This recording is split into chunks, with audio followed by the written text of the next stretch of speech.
Hey, Gracefully Growing family. Welcome back to another episode of the Gracefully Growing Podcast, the place where teens learn to grow, glow, and take care of their mind, emotions, and goals, all with a whole lot of grace. Today, we're going to be diving into a big one. Yes, this one, everyone, teens, adults, teachers, parents, even your dog deals with.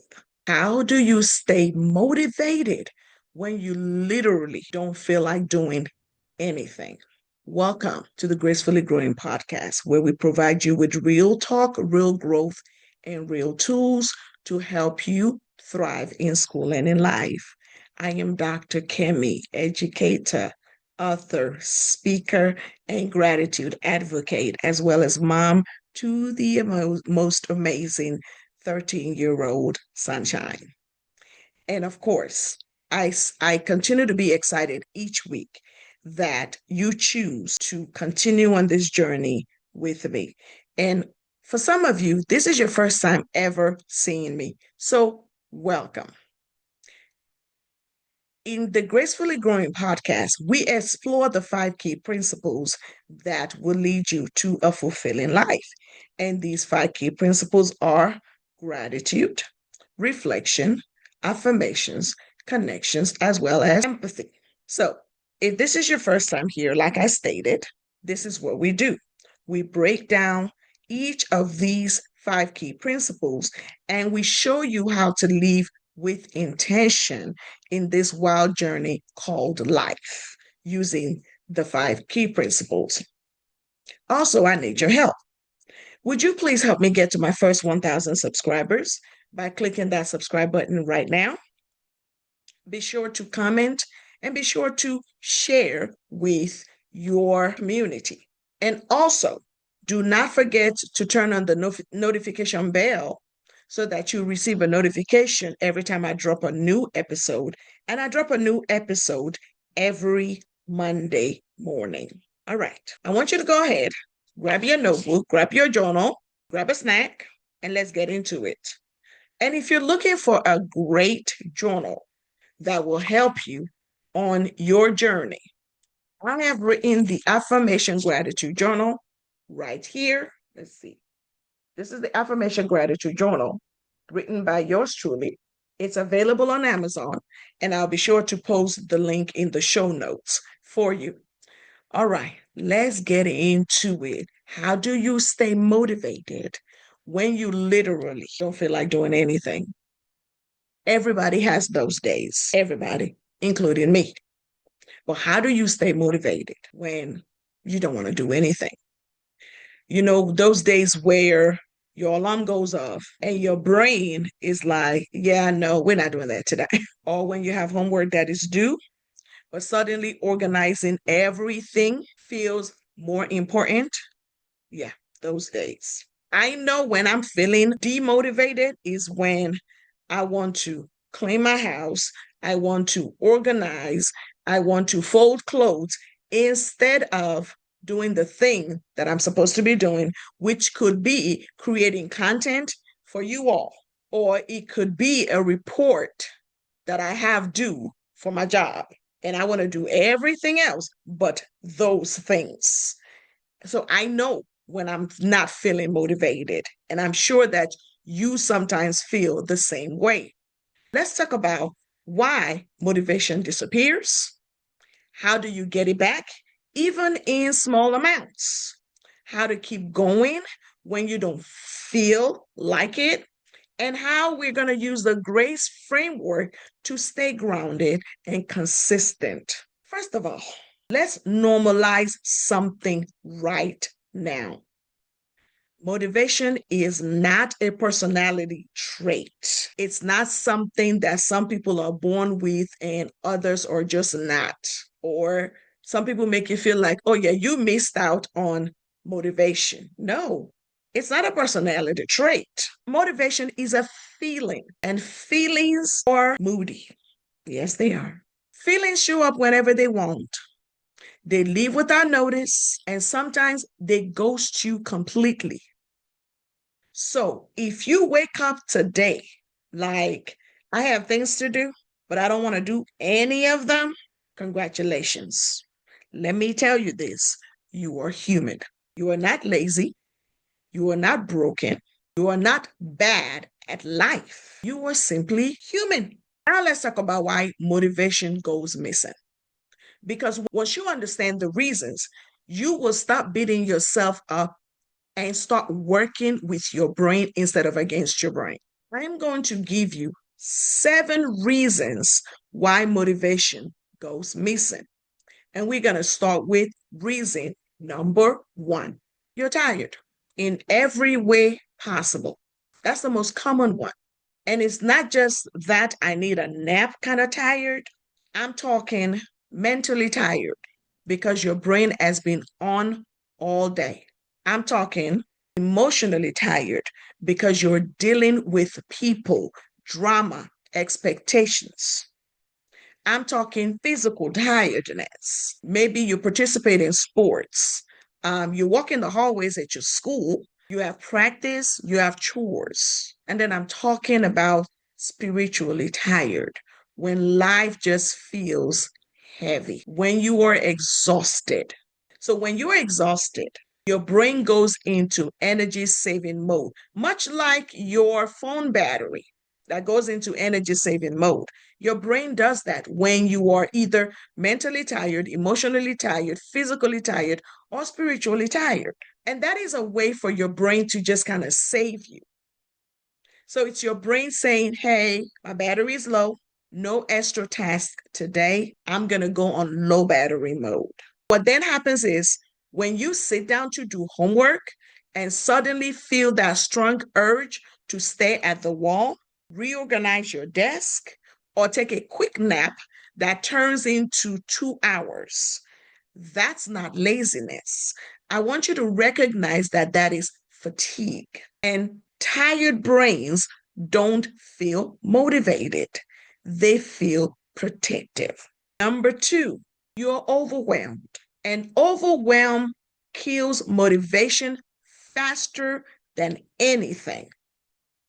When your brain sees 5 assignments, 3 tests, 2 projects, 1 family responsibility, and about 17 unread messages, it doesn't say, let's get started. Oh, no. Your brain says, nope, too much, abort mission. Your brain literally freezes. Why? Because it doesn't know where to start. So instead of doing something, you do nothing. Trust me, I have been there. You do. So what you then start to do is you scroll, you snack, you stay at your phone like it's going to solve your problems. That is not procrastination.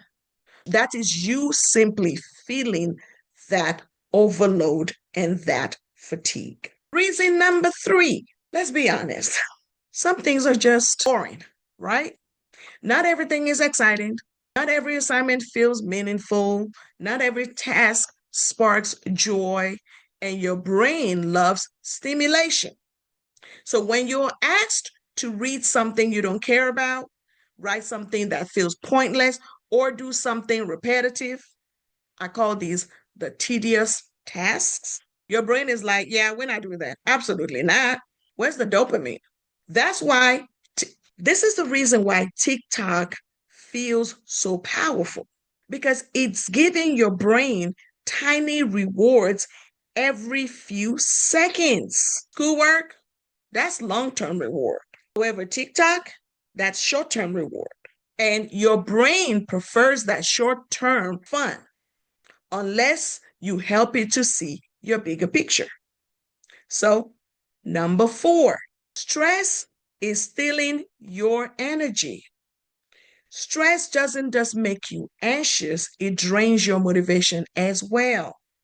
When you're stressed about grades, family stuff, friend drama, money, your future, your brain is now focused not on productivity, but it is focused on survival. And motivation requires some amount of safety. Motivation requires you to have a sense of safety. So if your nervous system feels like it's constantly on edge, your motivation is going to stay low. Not because you don't care, but because your body is trying to protect you. Reason number 5 why you lose motivation. You're scrolling too much on TikTok, on Instagram. That's the big elephant in the room. Social media trains your brain to expect constant stimulation. So when it's time to do something that takes effort, requires focus, or doesn't give instant results, your brain is like, oh, this is too slow. Where are my vibes? Too much scrolling can make your normal task feel extra hard. Not because you're weak, but because your brain has become overstimulated. It's like eating candy all day, and then you're surprised when vegetables taste like nothing, or when vegetables don't taste exciting. Reason number 6, you're comparing yourself to everyone else. Yes, comparison is such a motivation killer, my people. So you see people online grinding, winning, booked, and busy. They're that girl, they're him. And suddenly you feel behind, not good enough, like there's no point in trying. That's your brain saying, why start if I'll never catch up? Now remember, real life is not real life. If you have not caught that episode, you want to watch that episode. Comparison then turns your motivation into discouragement. And most of what you're comparing yourself to, guess what? It's a highlight reel. They're carefully curated moments in these people's lives. You really, truly, truly should check out that episode on real life versus real life. These carefully curated 30-second or 1 minute long videos that you watch online is not real life. They're carefully curated for your entertainment. All right. Reason number 7, you're trying to do everything perfectly. Perfectionism is sneaky. Perfectionism is that thing that makes you feel like, oh, I'll start when I'm ready. If I can't do it perfectly, what's the point? Oh, I don't want to mess it up. So instead of starting messy, you don't start at all. I often say this, messy action always beats perfect inaction. So because you don't start at all, your motivation stays stuck because perfectionism makes starting feel scary for you. And your brain would rather avoid failure than risk it. Let's talk about the big truth. Motivation doesn't disappear because something is wrong with you. There's nothing wrong with you. It disappears because something is happening to you. And when you understand why motivation goes missing, then you're going to stop saying, I'm lazy, I just don't have discipline, or what's wrong with me? And then you're going to start saying to yourself, okay, what do I need right now? How can I support my brain instead of attacking it? And what is the smallest step I can take? And that's where the real change happens for you. I want us to break down a big myth today. Here's the myth. Motivation comes first, then action happens. No, here's the reality. Action comes first. Motivation follows. Motivation is kind of like your Wi-Fi. It works best when you're already connected to something. And if you're just sitting down there waiting, yeah, all the best to you on that one. Even doing one tiny thing like opening your notes or laying out your clothes sends a signal to your brain, ooh, we're doing this. Okay, let me wake up there. Now, let's apply the GRACE framework, which is your superpower, to handling life's challenges. We're going to start with gratitude. Start where you are. When you are unmotivated, gratitude grounds you in a real way, not a cheesy way, in a real way. Gratitude allows you to zoom out and shift from I have to do this to I get to do this. So instead of saying, oh, I hate homework. Try this instead. I am grateful that I'm learning something that future me will eventually use for college or a career. Or I am grateful for my brain, even though I want to take a nap every 15 minutes. Gratitude doesn't magically make you love your responsibilities now, but it does make them feel less like punishment and more like an opportunity for growth. Reflection, here's where you ask yourself, what's really going on? This is where you get to be honest with yourself. You want to ask yourself, am I tired? Am I overwhelmed? Am I avoiding this because I'm scared I won't do it perfectly?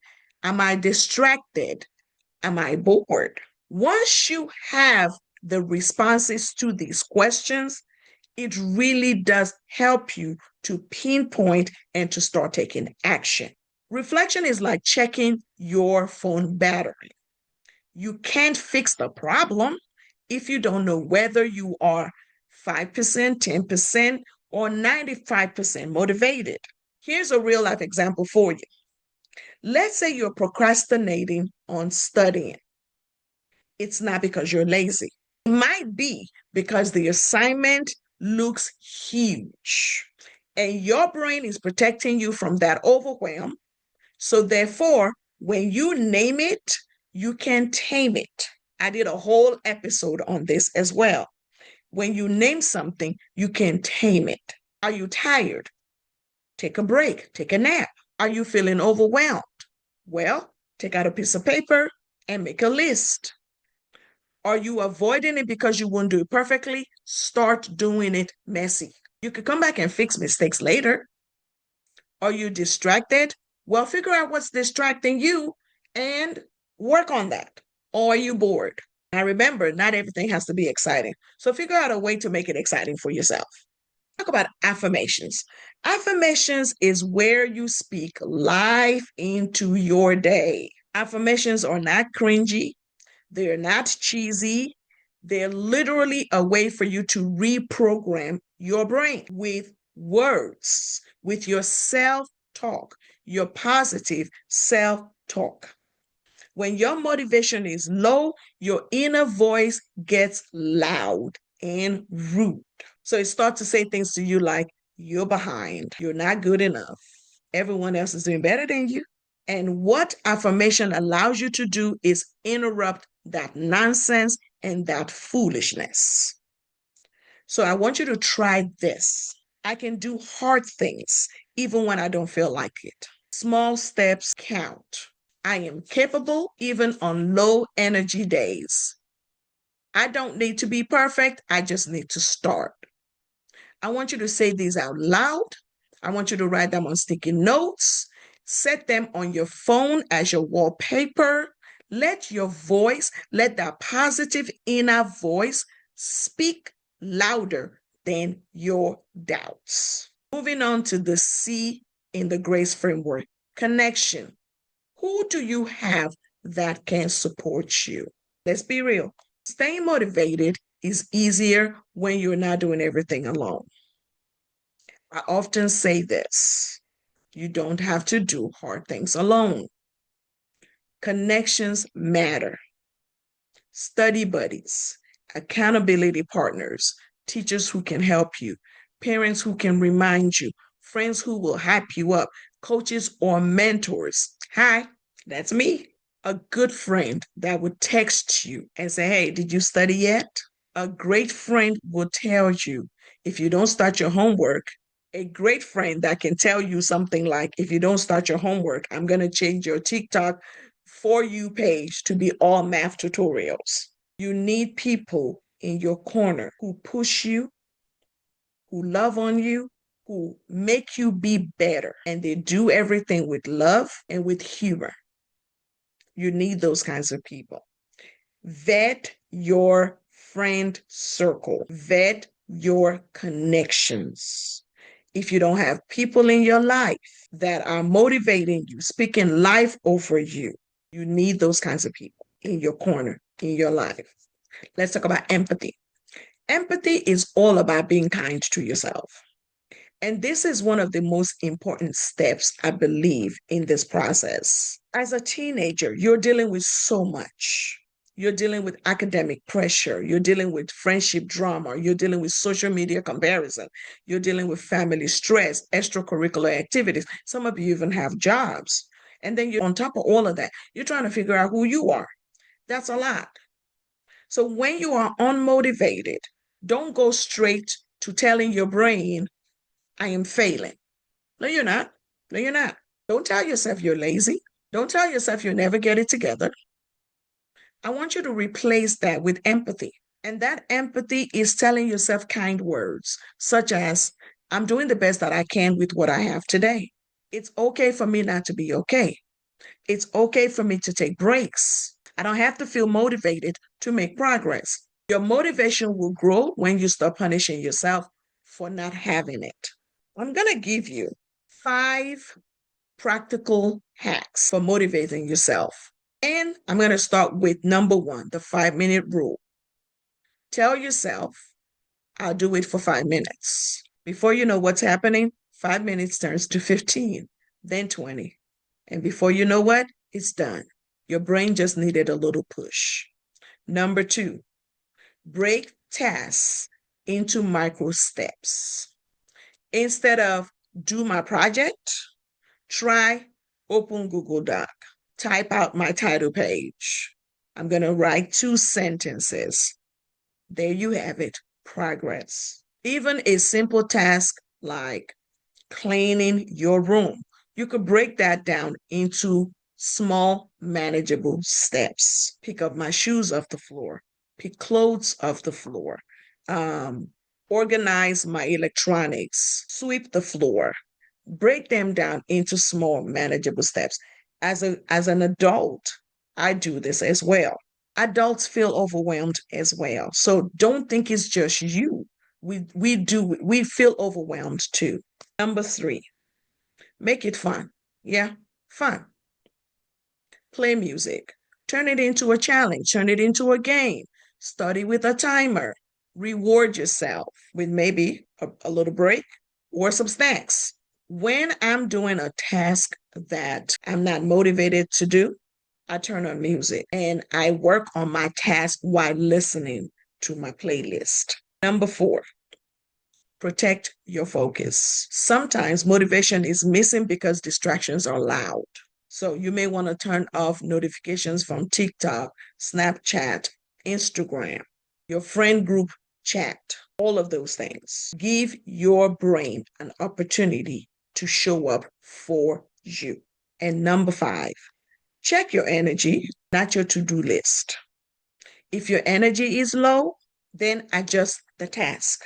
When you have low energy, complete your easy tasks first. When you have medium energy, tackle your normal homework. When you have high energy, do your big task. When you match your energy, you prevent yourself from burning out. So let's recap your 5 hacks for staying motivated. Number 1, use the 5-minute rule. Number 2, break your task into micro steps. Number 3, make it fun. Number 4, protect your focus.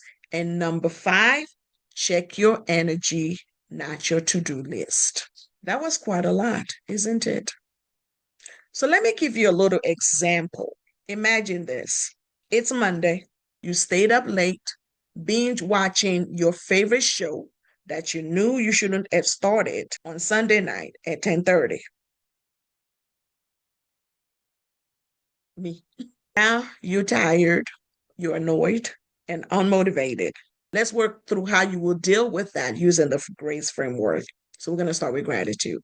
Gratitude says that you tell yourself, I'm grateful I woke up today and I get another chance to do my best. Reflection has you saying, I'm tired because I didn't rest well. That's affecting my mood. Affirmation says, even though I'm tired, I can take one small step forward. Connection says, let me ask my friend to quiz me so I stay on track. Empathy says, I'm not going to beat myself up. I'll do what I can and plan better tonight. That's growth. It's not perfection, it is progress. It's not beating yourself up. All right. So, gracefully growing family. Motivation in and of itself doesn't make you successful. What makes you successful is consistency. And guess what? Consistency is built from tiny choices, one moment at a time. Let's talk about your challenge for this week. I want you to choose one goal. I want you to break that one goal into 3 tiny steps. And then I want you to use the GRACE framework every time you feel your motivation slipping. And don't forget, tag me on Instagram or YouTube when you complete a step. I would love to celebrate your wins. Remember, you don't need to feel motivated to make moves. You just need to show up with grace.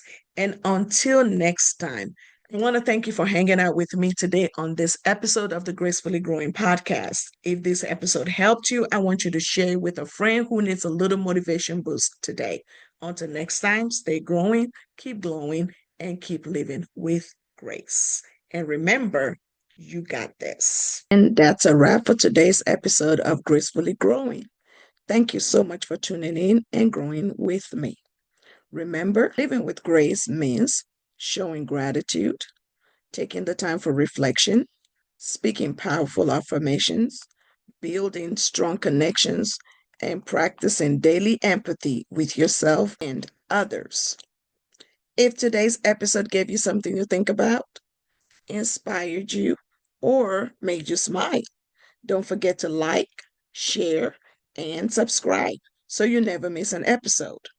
You can also download today's free resource in the show notes and join our Gracefully Growing community on social media for more tools, encouragement, and real talk. Until next time, keep showing up for yourself, keep growing, and most of all, keep living with grace. I am Dr. Kemi. See you next week.